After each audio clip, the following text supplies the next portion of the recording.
ఈరోజు నేను మీతో షేర్ చేయబోయే ఐటమ్ దగ్గు జలుబుకి యాంటీబయోటిక్.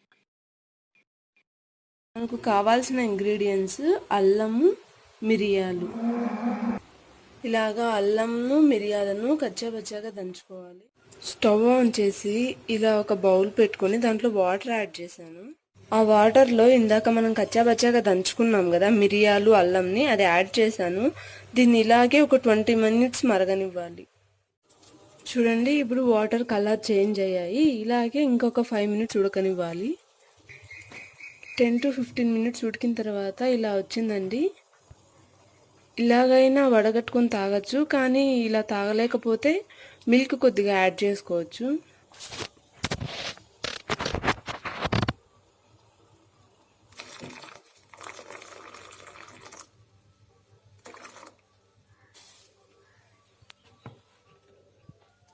ఇలా మిల్క్ యాడ్ చేసుకున్నాను. దీన్ని కూడా ఒక 5 minutes అలా కాగబెడదాము. మిల్క్ యాడ్ చేసుకున్నాక దీన్ని కూడా ఒక 5 minutes మరగనిద్దాము. పాలు ఇలా 5 minutes కాగిన తర్వాత ఇలా ఉత్తవే తాగలేము అనుకుంటే కొద్దిగా షుగర్ యాడ్ చేసుకోవచ్చు. అంతే అండి. ఇప్పుడు దీన్ని స్టవ్ ఆఫ్ చేసి వడగట్టుకొని తాగేయచ్చు. మనకు జబ్బు దగ్గుకి యాంటీబయోటిక్ రెడీ అయిపోయింది. మీరు కూడా ఒకసారి ఇంట్లో ట్రై చేయండి. మీరు నా వీడియోస్ ఫస్ట్ టైం చూస్తున్నట్లయితే సబ్స్క్రైబ్ చేయండి, లైక్ చేయండి, షేర్ చేయండి. Thank you for watching.